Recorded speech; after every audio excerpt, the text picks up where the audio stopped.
Hello, friends. Welcome again to another episode of Conservation Stories. I'm your host, Tillary Timmons-Sims, and I have with me today Mr. Tom Sell. This is going to be a fun podcast.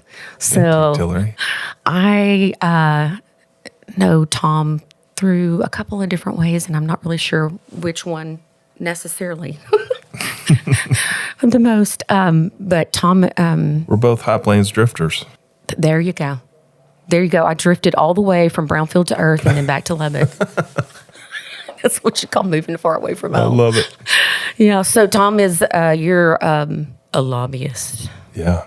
Well, that's a scary word. One of the most reviled professions. I will say, in America. I spent some hours in Austin representing, trying to get a bill passed. So I'm not registered lobbyist or anything.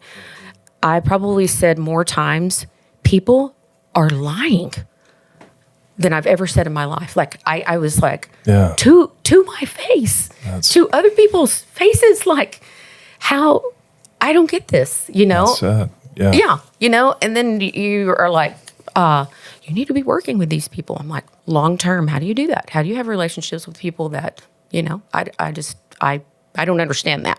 Well, I'm happy to say I'm a lobbyist who sleeps well at night. We took a kind of an oath when we were starting our business, Larry Combest and myself. Of course, Larry represented the 19th District of Texas. He's a politician, also not a highly favored profession these days, sadly. It's honorable work, though. It's noble work. And we just took a pledge to say we're never going to take on a client or a cause we don't believe in our heart of hearts is in the best interest of all Americans in our nation. Mm-hmm. And we have the privilege of representing a lot of farmers and ranchers and related kind of agribusinesses, but small enterprises, these kind of ground up enterprises that try and do a great job with our land and water resources to do the very important work of producing food and fiber for the world, for the people of this world. So we love the work and have really been able to carve out a great niche all in Washington, D.C. on the federal side. I don't really do a lot of work at the state level, but federal, ag policy is mostly occupied by our federal government and has been since the beginning of our nation. So it's a real honor and privilege. And hopefully maybe one listener, maybe just one, will have a little better view of lobbyists by the time we conclude. Well, one of the ways that we connected was in hemp, which is like the worst industry that has ever hit, with the exception of probably marijuana. But it is because of marijuana that it is so bad. Hemp is so bad, and it's a challenge. But I don't know how many times I've said, when we get to the place when someone like Tom Sell can do something, we're going to get somewhere. But right now, we're not getting anywhere.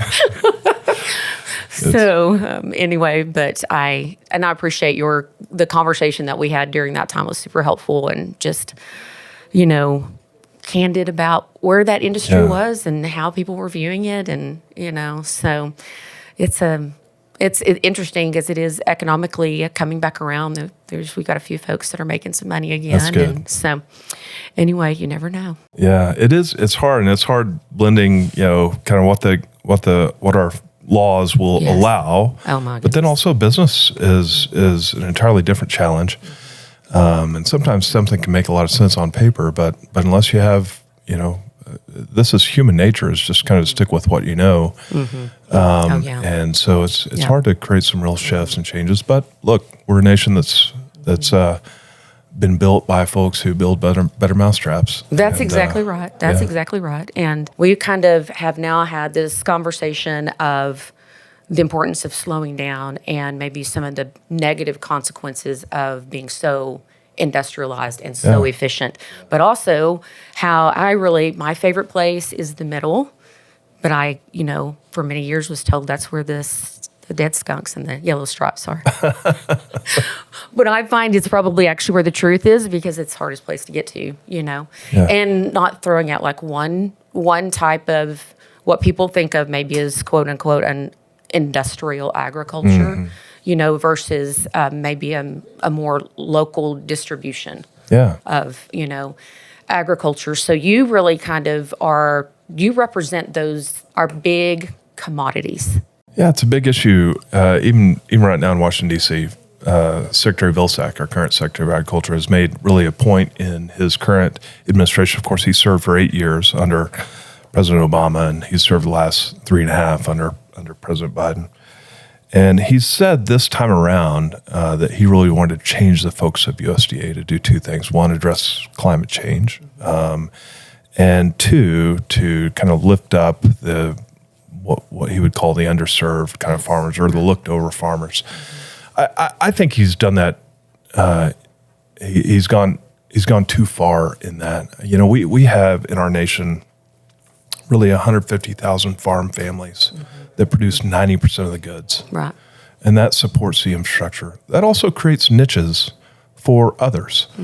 And I'll be the first to argue, you gotta take care of the big picture items. Like, we are very blessed in this nation to have a food and fiber supply that is the least expensive for our consumer public, our 330 million population in the U.S. and we export to the world, but we provide a food supply that, as a percentage of a person's daily income or time, is the lowest cost food supply. Well, and I would like to add, when people are now like going to the grocery store and it's expensive, it is not because the farmer is making any more money. That's right. It's all, we always talk about, like, in a loaf of bread, you might have, a nickel worth of wheat in that. The rest is packaging and processing and all that goes into that.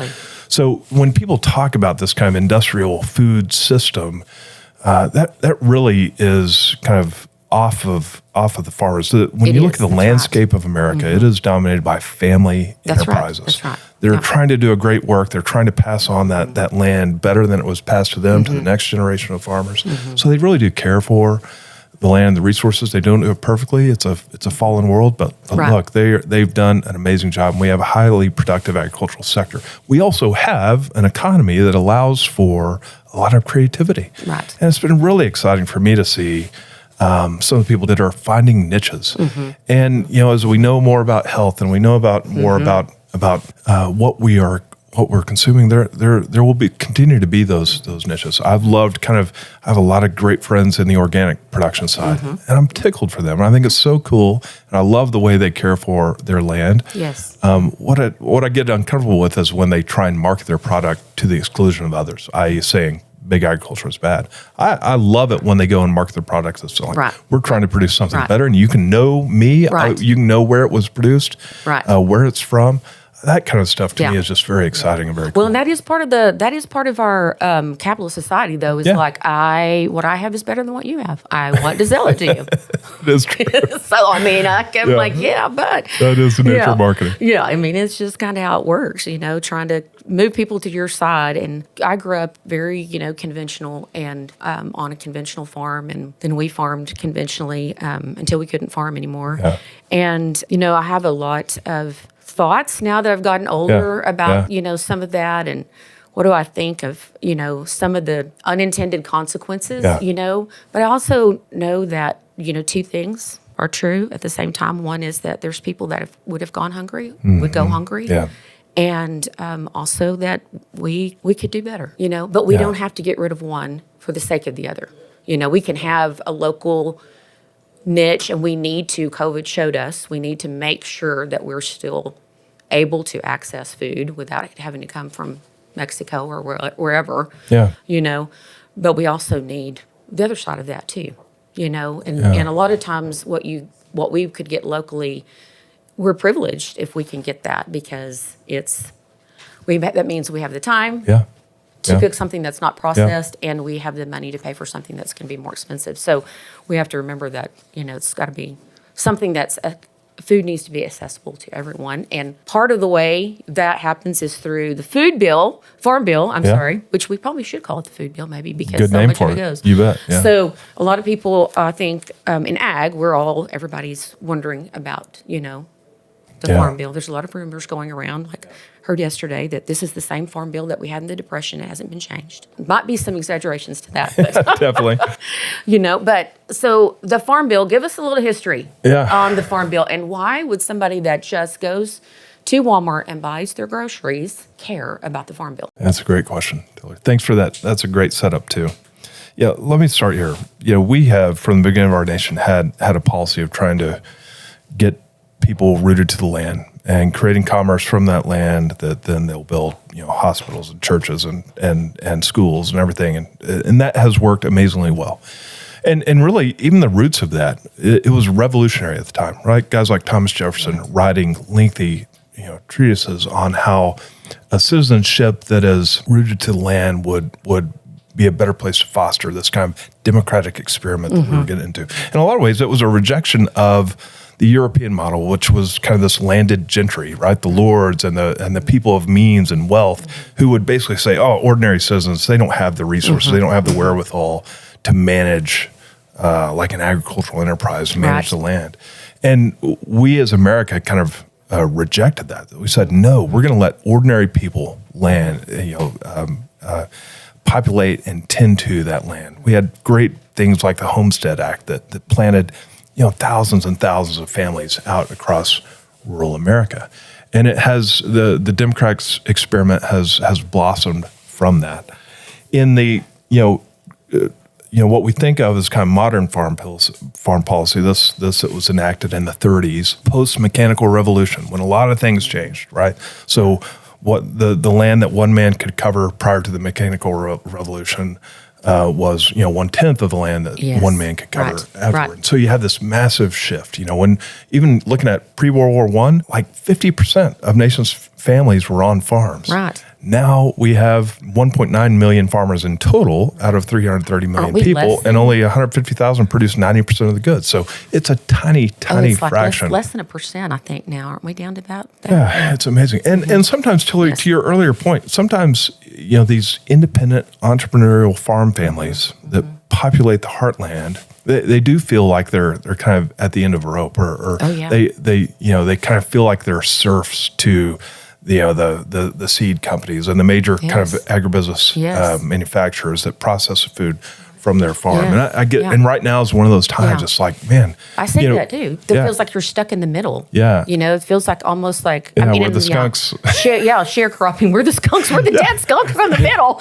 Exactly. Yeah, that's a tough thing. But this is fundamentally why we have a farm bill, is to keep those independent entrepreneurial family farms independent. There doesn't mean there aren't tough times like right now. I mean, we are in this incredible cost squeeze, right? The costs of production, be it land rents, be it labor, be it fertilizer and fuel and seed, and all the inputs have gone up dramatically. Really, post-COVID, kind of hit a peak in 2022, but many of the prices have remained sticky. They stayed. Yeah, and now commodity prices over the last 2 years have declined, anywhere from 30 to 50%. Right, and we're talking about, these are the same prices like when I was a girl. I think what it's hard for people to understand about farmers is that every year you risk it all. I think that's so important to point out. It's not. I'm taking a small risk every year. Yeah, for that. And you don't have payday every 2 weeks or every month. Yeah, exactly. You have one crop that you're harvesting in a year. Now, you may diversify a little bit with some cattle or animals, or maybe you have some fall crops and spring crops, but it's all loaded into that crop that's in the ground. And this year is a year where most farmers are looking at it and saying, this is going to produce a negative return on investment. Right. Yeah. I mean, that kind of stuff would not fly on Wall Street. Thank God for the independent entrepreneurial family farms who built themselves for that, and they can weather it, but they need some help to stay independent. Right. Well, the Farm Bill in a lot of ways keeps them, rather than having to kind of sell out to bigger players, it keeps them kind of independent and on their feet. And that's why it's such an honor to get to work for those farm families. It's not perfect, and it's going to be a challenge this year. You asked about the Farm Bill, why it matters. That's one key component. It's a record of success. Our nation is richly blessed by these farmers who annually produce about $500 billion in new wealth. So, and food security is national security. Yeah, we have to have it. You got to have it. Yeah, there was an old chairman of the Ag Committee from South Texas, from the Rio Grande Valley, named Kika de la Garza. He used to always tell a story about interviewing the Secretary of Defense and talking about these high-powered nuclear submarines that can stay submerged for really as long as you want to stay submerged. And Kika de la Garza would always ask the question, how long can they stay submerged? And they would say, mechanically, forever. It's really almost limitless. And Kiko would kind of press the point. He was a great guy. He kind of had a raspy voice, and he'd say, "No, how long can they stay submerged?" And he'd just keep pressing the question until the Secretary of Defense would answer, "Well, until they run out of food." And Kiko would be like, there you that's go. it. We are absolutely essential. Yes. And he told a great story around that. But it is. So fundamentally, we take it for granted as Americans, right? We've never really known want. We've not known empty store shelves. We saw a little glimpse of that during COVID, but it was and it was really more about toilet paper. It was less about food supplies. Sure. Yes. We take it for granted. We shouldn't. We know that, but that's kind of human nature as well. And but it's why it's important that when we get something like a farm bill going across the floor of the House or the Senate, we try and muster all the strength just to help people understand why it's so fundamentally important.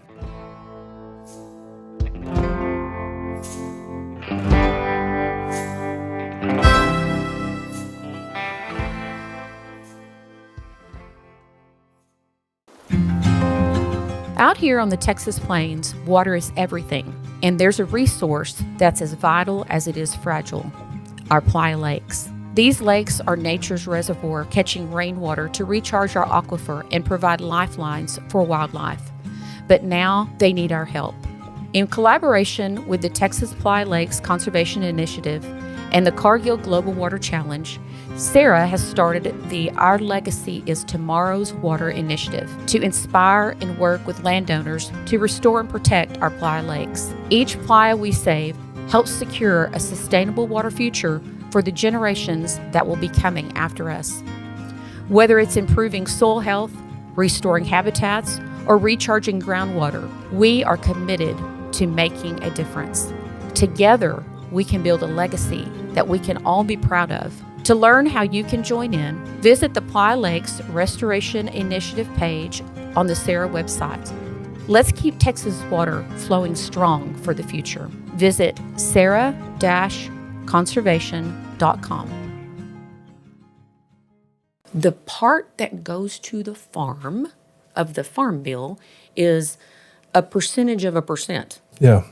Right? It's not like what percentage of the farm bill is now, and I will, let me just preface this by saying I have zero problem with food programs. And in fact, I probably fall on the other side. My friend Brandon Lips. Do you know Brandon? Yeah, know Brandon well. Brandon, he was undersecretary and food stamps was his thing, right? And he's like, it's the worst job because no one's ever happy. It's either not enough or it's too much. Yeah. So I probably fall on the side of like, let's do what we need to do. Yeah. Keep people from being hungry. I'm compassionate in that way, for sure. I mean, we are a nation of wealth, and you hate to see anyone. And it's actually not going to keep anybody from going hungry also. I mean, like, just, I've worked with several single moms trying to help them get on. Now, these SNAP programs are, they've been a big part of our federal policy since the early 60s. Mm-hmm.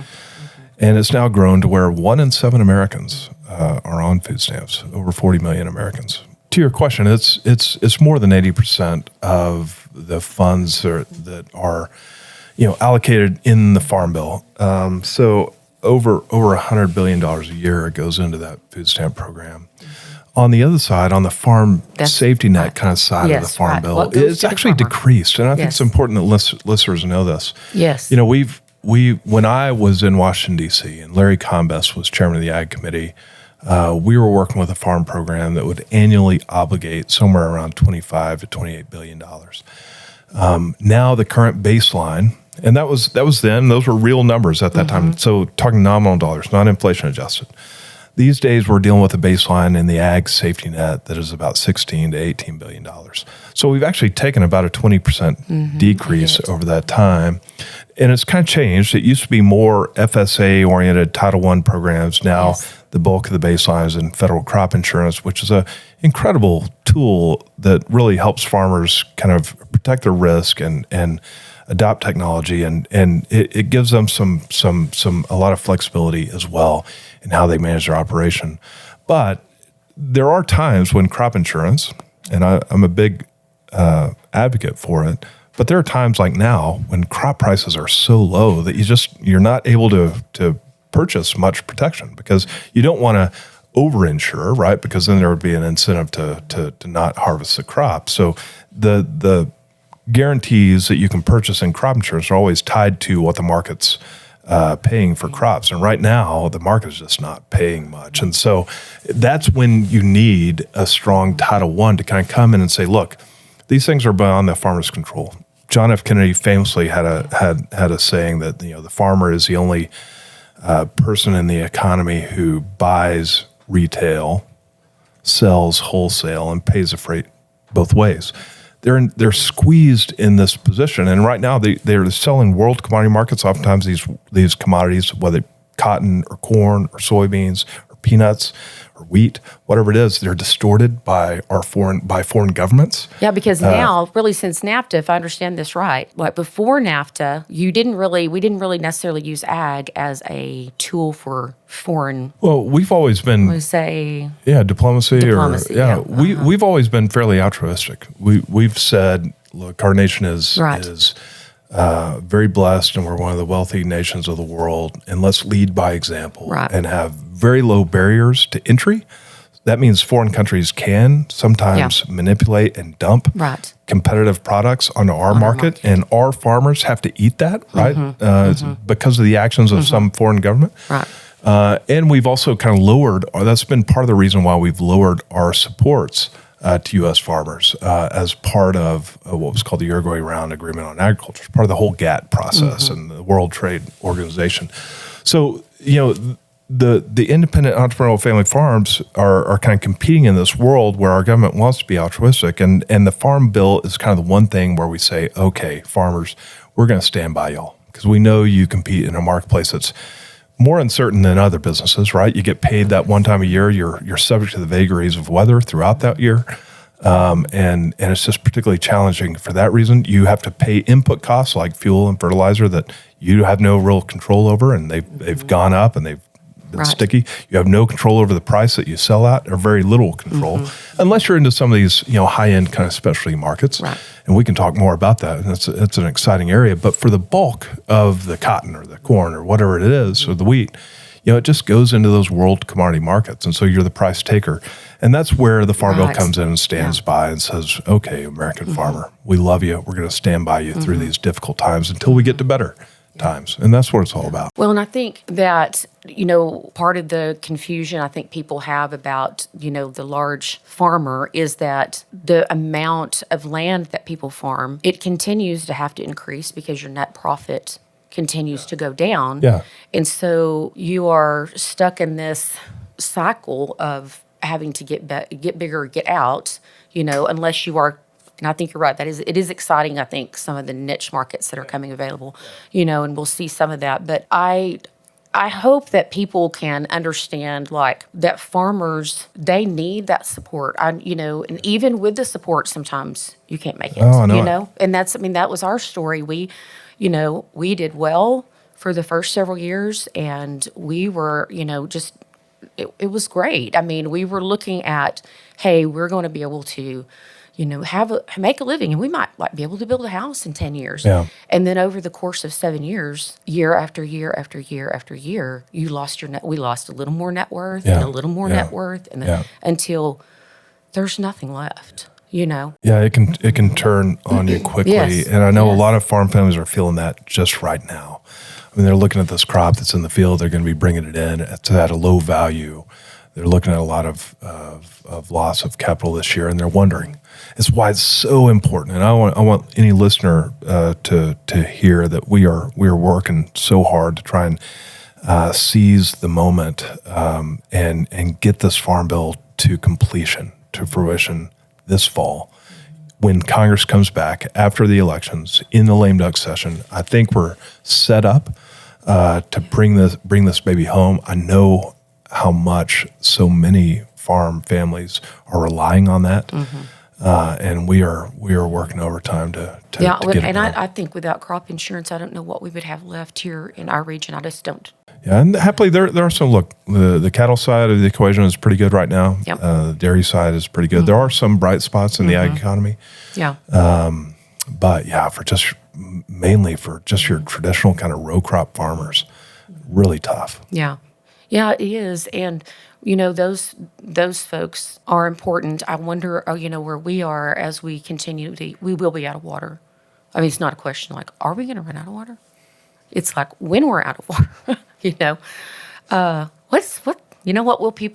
what will happen in this area? How do you help people? Don't wait till then. Like, let's figure out something now, what I mean, that can help us diversify even, just into like, how do we do that?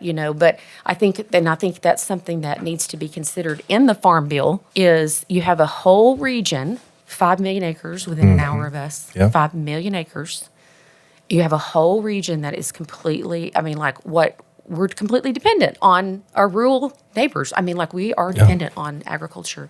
And so it's not even just about, quote unquote, bailing people out, which is what I hear. Yeah. It's about, someone that has no connection with agriculture has probably no understanding of how their life will be impacted if we don't have some kind of help in transitioning or whatever we need. And I think part of that is what y'all are doing, which is advocating for, not just our area, because I know that you work for the Southwest Council of Agribusinesses, and that'd be great. I'd love to hear a little bit about them and their work. Let me go rewind just a minute. You bet. You have used the term Title I a couple of times, so you don't sound like Charlie Brown's school teacher. Can you explain to us what? Yeah. What do you mean by sorry about that. That was very much Washington kind of insider speak. But the Farm Bill is made up of 12 different titles. Title I is your traditional kind of farm safety net. It basically is set up to say when international world cotton prices for this area that you are in, when world cotton prices are below a certain level that Congress has deemed as an adequate support level for producers, not guaranteeing a profit, but if it's below this, we're gonna generate some payments to help get farmers up to at least that level. And so that's what Title is. It's a traditional farm safety net. So apologize for. No, that's okay. And that's what people need to understand. Like, that's what keeps getting cut. Yeah. That's what keeps getting cut. And so there's less and less of that.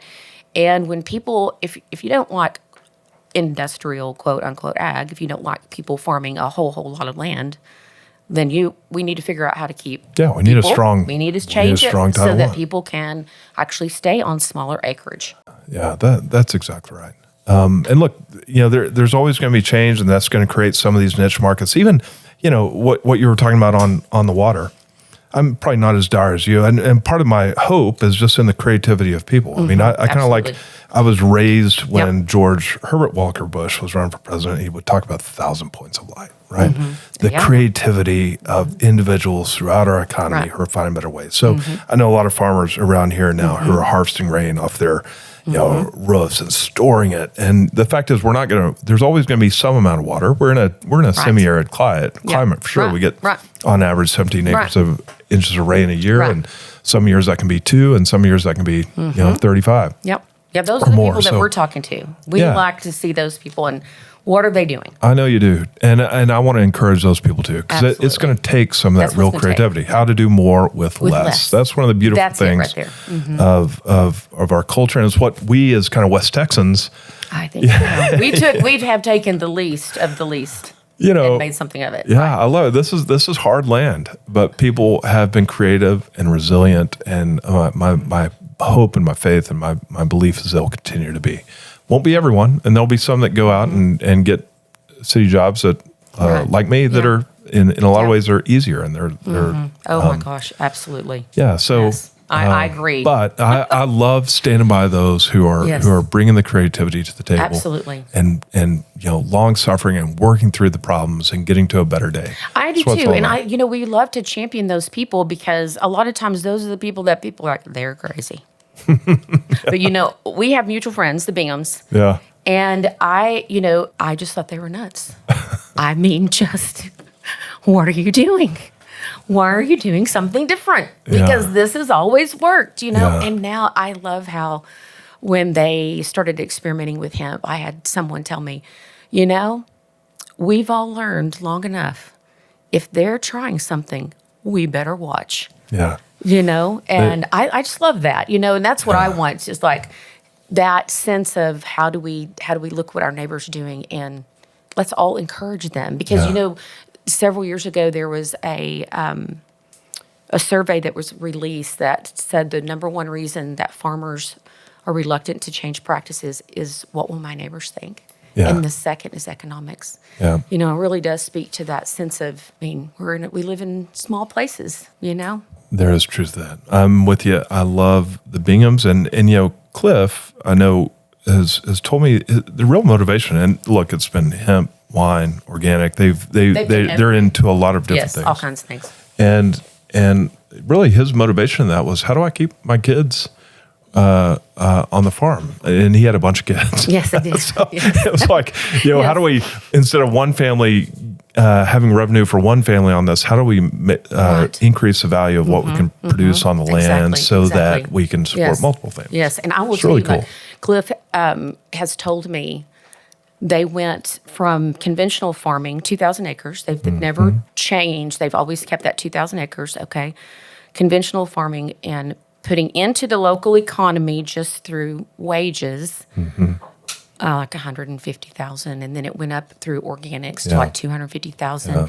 Now they have a 2,000 acre farm, and they're at 1.25 million, and that is what one single family is putting into the economy of Texas just in wages. Like I want people to think about, and the impact of a diversified. A diversified farm, you know, it's something to that. Taking risks, and it's blood, sweat, and tears, and it's reputational risk, and all that stuff. Going out on a limb, but kudos to them for doing it, and not that look, it's challenging. I mean, look what's happened to the wine markets post COVID. Right now, as that exactly kind of right. market has people start drinking way too much wine, and they got moved to other stuff. So it's these markets are so difficult. Yes, they are. You figure something out, you get it going, but then there are difficult times to go through, soldier through. It's that is the story of agriculture. It is, it is. That's why I love these. I love these people, and I love getting to represent them in Washington D.C. I think they're a real jewel. They're a real treasure for our nation, and so it's a real honor to get to speak on that. And not everybody believes the same, and not everybody, I've had people say, farmers are the best environmentalists. I'm like, not all of them. Yeah. Because we're just people. Yeah. And some people absolutely are, absolutely. Yeah, and I'm confident. And one of the other challenges we always face is, there are folks who, particularly in Washington D.C., where I do a lot of work, who tend to, analyze things on paper. Yes. And say, well, this ought to be easy. So we ought to just kind of enforce this change.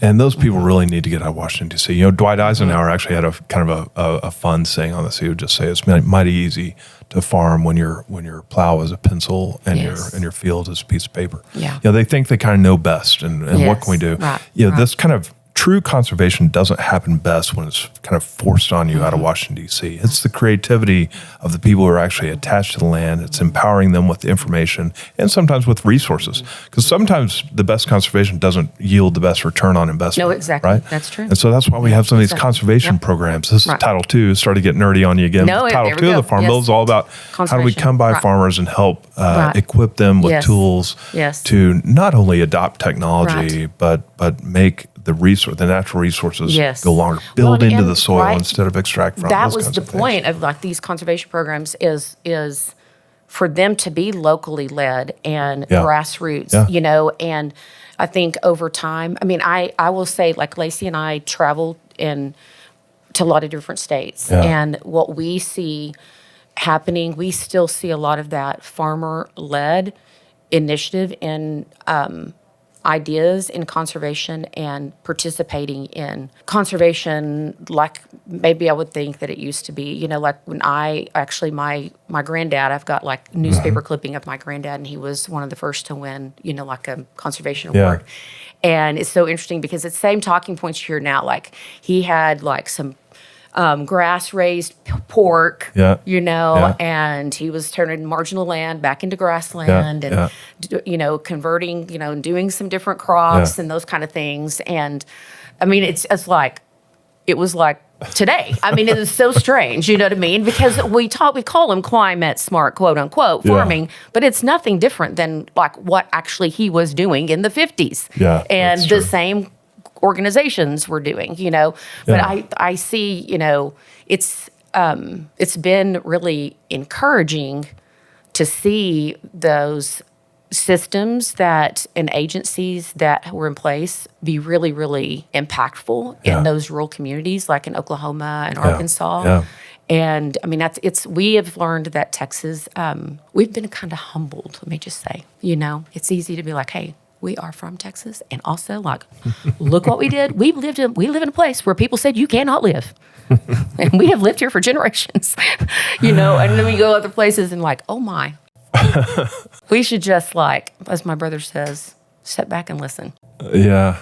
You know, so. Yeah, listening, learning is huge. I is. love your reference here. I think it was Captain Randolph B. Marcy who first came upon the Llano Escato and said this will be a place that no man will ever permanently reside. Yes. Oh, my goodness. I He remember. was such a pansy. Yeah, right. Yeah. Maybe he couldn't exactly. hack it, but our forefathers did. Yeah, so my great-granddad is like, they called him Peanut Wagner. He was the first to grow peanuts up on the plains. Yeah.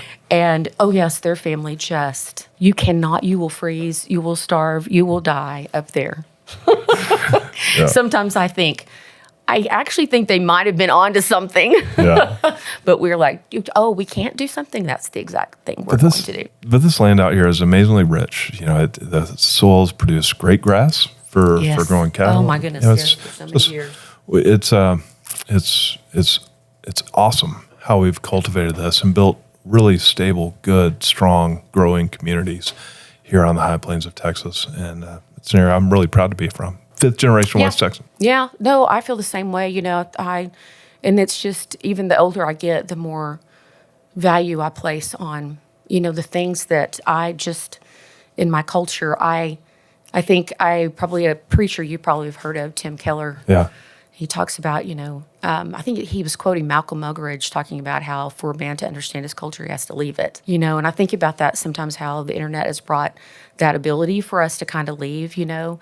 And then I personally feel like I have the responsibility to say, hey, this is a fabulous thing. This is our strength. This is our coordinating weakness. Yeah. And we can't mess with one without messing with the other. So how do we help people really push into the things that we are really good at? I love it. Yeah. Yeah. That's great. Yeah, I love Tim Keller. Great PCA pastor from New York. He is. He was. Great yeah, man. So, okay, Southwest Council of Agribusiness. Yeah. What is it? Yeah. And what do we need to know about it? What are they doing? Yeah, thanks for that. So Combest, our firm is a multi-client firm. We have clients all over the nation, really in this agricultural space. But in 2007, Southwest Council was kind of built up and around us, and trying to give voice to really the alliance of crop growers and the businesses that support them or that they support. So it was really started by some of the lenders from the area, as well as some of the implement dealers, John Deere and Case IH implement dealers, who said, look, this farm bill isn't just important to the farmers. And we're tired of seeing farmers get vilified as kind of welfare queens. Mm-hmm. Because, you know, farming is, you know, it for an independent family, it may be that you're losing $100 an acre and you're covering a couple thousand to 5,000 acres. And so when these support payments come out, they can be big numbers now. Right. And people are like, well, gosh, that person got $150,000 from the federal government. That's more than the average income of any family. The family average per capita income maybe $60,000 or $70,000. How does that make sense? And the way it makes sense is because this is actually it's a business infusion into an enterprise that is spending maybe $700, $800 per acre on that ground. Exactly. Maybe losing in a particular year $100 or $200 an acre, and so they're trying to make up a part of that, and just so it can add up, and that leads to groups like the Environmental Working Group, which is kind of made a living. They don't actually have anything at risk, but they're a public interest group in Washington D.C. that has really feathered their own nest by trying to vilify farmers and say, "Oh, this Tillary Sims, she got X amount of dollars, yes, $2 million over the past 40 years from the government." It sounds really big, and so they've kind of made a living off of this discontent. Or these guys in Southwest Council, guys and gals, said, we're tired of seeing our farmers vilified in this way. And we need to be engaged in this fight for them. And so the Southwest Council was formed in that way. It's kind of got a unique structure, like individual farmers aren't members, but they're organizations like Plains Cotton Growers or the Texas Corn Producers. Yes. And it's a 5-state kind of regional organization. So all the commodity growers and then a lot of the banks and businesses that support them or that they support that say, yeah, we see the value in this farm bill and we want to be engaged in this fight too. So it's a really unique, fun organization. We've been very honored to get to work with that group for going on almost 20 years now. Yeah, I of course I grew up. Combest was, in office all my growing up years. Something that's just like a household name. Such a good man. Yeah, and so appreciate all that he's done for our region. Through the years, and that's it's an interesting thought. Tell me how you think. What's the best way to support? Like, what is the best thing the Farm Bill can do? Like, if you could just say, hey, this is common sense. I know all these families, and I know how their businesses are running. This is what needs to happen. Yeah. Is it just enough to be more than just enough to cover half of what? Now I have enough money to pay back half of what I owe, right? Or, for people to understand, like, when you farm, the cost is so expensive that you are taking out an operating note. This is I would say 99% of farmers. Yep. And we're talking about $1 million easy a year. Yep. And that. Yeah, more than most people will borrow in a lifetime. In a lifetime. And that is not, they are living on that. I mean, that is what they are putting into seed and fuel and all of the labor and all of these things. So, I mean, that's the kind of thing we're talking about. So when you talk about someone getting $100 an acre check in a payment from the government over 2,000 acres, seems like a lot, like you're saying, but it's not. Is it more of that? Like, be shoring that up so that it can be more than just what is, cents on the dollar. Yeah.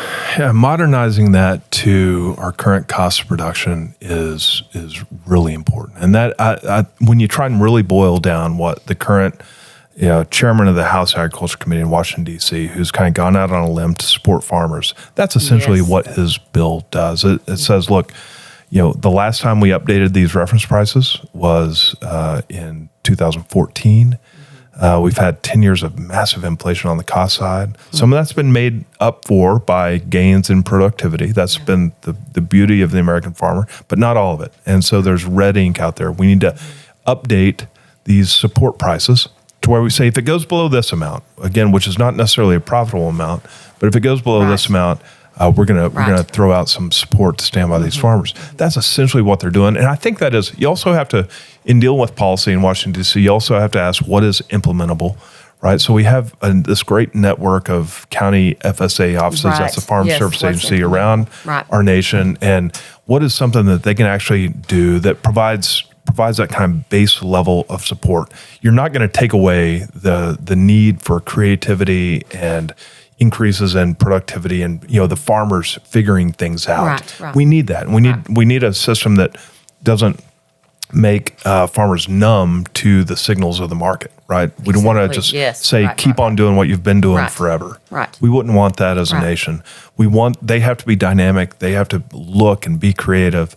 But there needs to be that base level of support that gives them the flexibility to make that kind of slow growth and change, to diversify maybe. Maybe it is bringing livestock into the operation, or maybe it is transitioning to something like organic, or maybe it is in some cases getting bigger and just being able to manage and spread those costs across more acres and be highly productive.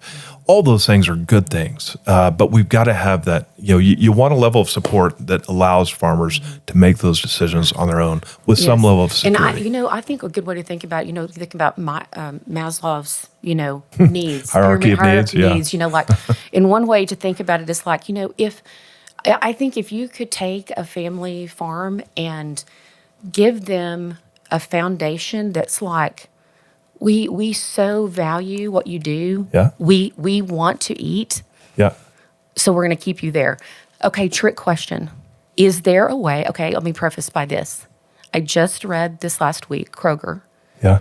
record profits. I think $41 billion in last quarter, the most they've ever made. Their CEO makes like 517 times what the local cashier makes. Okay, so now we're talking about the end of the supply chain. Is there a way to create policy that makes it where farmers get paid at least what they're putting in on their crop? Because a lot of these commodities, you're not even, the price of the commodity doesn't even cover the cost of producing that commodity. Yeah. And they're being sold to big corporations. Those folks, I don't think they're losing money. So without like saying, do away with capitalism, because I'm a capitalist, but I also believe people are not always good. And that means corporations also are broken, fallen, however you want to say that. Yeah. I'll be the first to say greed is not good, but attempts at bureaucracies trying to govern that never have worked out well. The belief, my faith has to be in the marketplace, that if there's an area that's being overcompensated, that's going to drive competition for someone to come and get a piece of that action. That's the belief in the market. And I believe over time in history, the market tends to solve those problems better than some dictate from the government. It's my opinion. I'm a conservative guy and patient to kind of let some of those things work. Right. This is even coming in our current presidential debate where candidate Harris, Vice President Harris, has talked about this kind of trying to manipulate or have the government control how much profits can be taken at various segments of the economy. Well, I know we have laws, that have impacted on like Microsoft and other corporations that are, well, in fact, I think that the Kroger-Albertsons issue, which, they were going to merge, and I don't think it's happened. And part of that is because they're like, you're going to be so big that there's not going to be competition. Yeah, it's been an antitrust review. Yeah, it works in the reverse. So, and I know we just don't have a lot of, I think I don't know, but I think I wonder, to your point earlier about what's developing in these niche markets, if that's kind of what we're seeing. Well, it's a way that farmers can get more of the value of what they produce. I mean, I know some farmers that are marketing at a local kind of market called the Merc, Dr. Ben Edwards, and it's really cool that they're taking it from the farm, selling it there. There'll be less Frontier Market on the square in Plainview. Yeah, thank you. Yeah, I probably shouldn't have mentioned one because there are a lot of people doing this, and I get really excited about that kind of stuff. And it is a way that in that competitive market environment where someone sees, gosh, someone else is getting all the action off of this. Maybe I could get a piece of that action. And they're actually producing a very high quality product. They're taking a great deal of pride in what they produce because they know their name is attached to it. Right. And I love that they're being rewarded for that. And I so do too. to the consumers out there, if you're going to buy Velveeta or you're going to buy some cheese from a local market, I'd say go buy the cheese from a local market. Exactly. Well, thanks for being here. Yeah. Oh my gosh, I think we could go another hour or so because I have like a million other questions. But we'll have to do it another time. Thanks for the opportunity, Tillary. Let's do. Thanks, friends, for joining us again for another episode of Conservation Stories. And if you would please do us a favor, and you can do a favor for Tom. Tom, tell us the name of your podcast because he has a great ag podcast. Yeah, it's Groundwork on Farm Policy Facts, which is a kind of a PR group that we work with in Washington, D.C., just to try and kind of bounce back against some of the negativity that's out there about agriculture. So, the Groundwork podcast on Farm Policy Facts. Thanks for that. I like listening to it because I don't have to so often it's like everything's fear driven, and that's what gets people to listen or motivated. And so I like it because it's really facts driven. So thanks for being here. And so go follow, look at Groundwork, and then rate and review and share. Follow all that. Follow all of those things. Do all those things. You are donating to the cause when you do that. Indeed. So thank you. Thanks, Tom. Adios.